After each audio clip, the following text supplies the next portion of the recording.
We have reporters at two locations tonight. Good for Utah's Rick Aaron is in the Avenues, the scene of the first officer-involved shooting. But first, let's go to Good for Utah's Jason Wynn in Syracuse near 2960 West, 2100 South. So, Jason, what can you tell us about this shooting that happened around 7?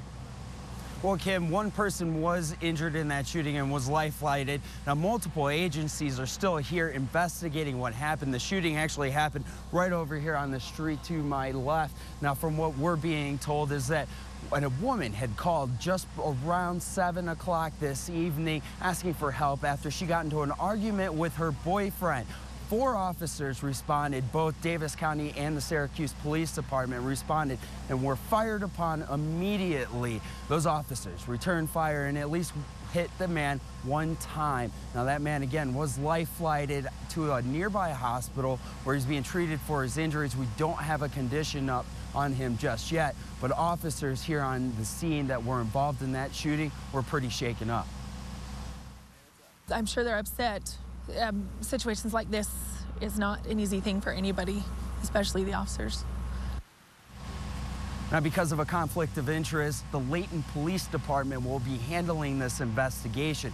We'll stay with it and bring you all the details as they become available on goodforutah.com. I'm Jason Wynn in Syracuse. Good for Utah. We're seeing that weather causing trouble all along the Wasatch Front. It's certainly something to keep an eye on throughout the morning, and Good for Utah's Jason Wynn doing just that. He's been updating road conditions and also that live power wire on the ground this morning. Good morning, Jason.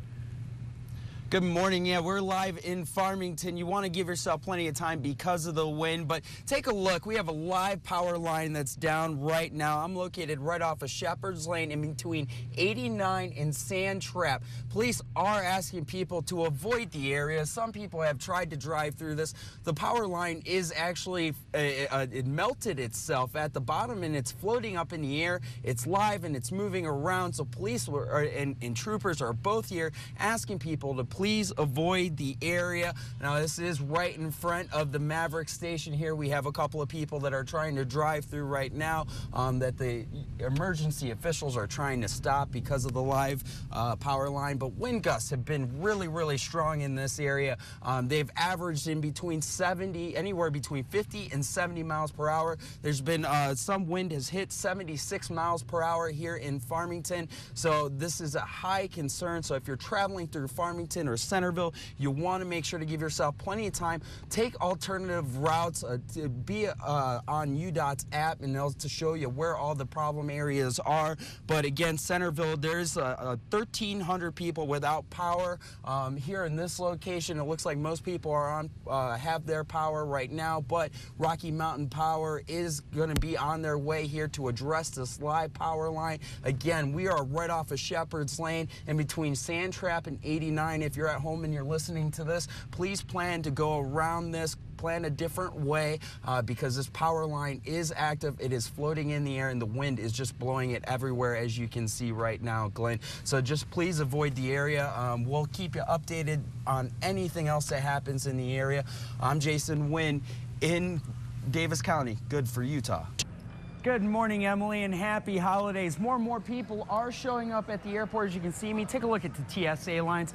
TSA is all here, and they're getting people through pretty quickly. Now, I just got done taking a look at the arriving flights. Some of those arrivals are coming in about a half an hour early, so you'll want to check and make sure that you'll see if you're picking somebody up, if your flight has come in earlier or not. We'll take a look over at the departure screen here. Most flights are on time right now, but the airport does recommend that you get here about 90 minutes early because of the volume of people coming in. And here's a couple of tips that you may want to know.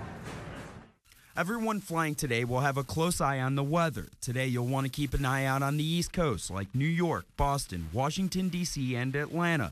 You'll also want to look to the west in Seattle and Portland. Delays could happen, so you'll want to keep an eye on those flights coming in and out of Salt Lake City International.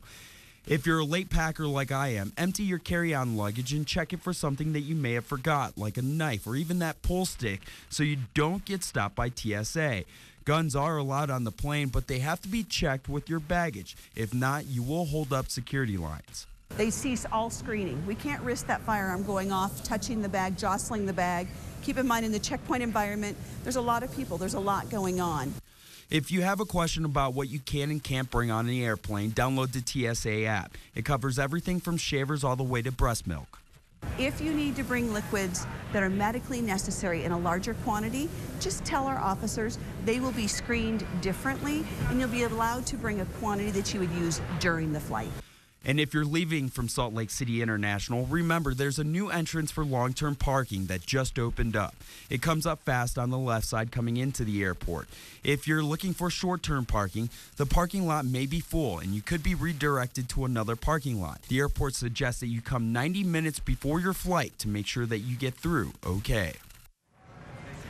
Now take a look at TSA lines again. People are getting through very quickly right now, but I'm told later on this morning this is going to be a little bit more congested, so that 90 minutes is key if you're flying out of Salt Lake City. Again, take a look at those flights because there will be delays later on this morning, and some flights are coming in early, and it could be because of those storms. We'll keep you updated on goodforutah.com. I'm Jason Wynn at Salt Lake City International. Good for Utah.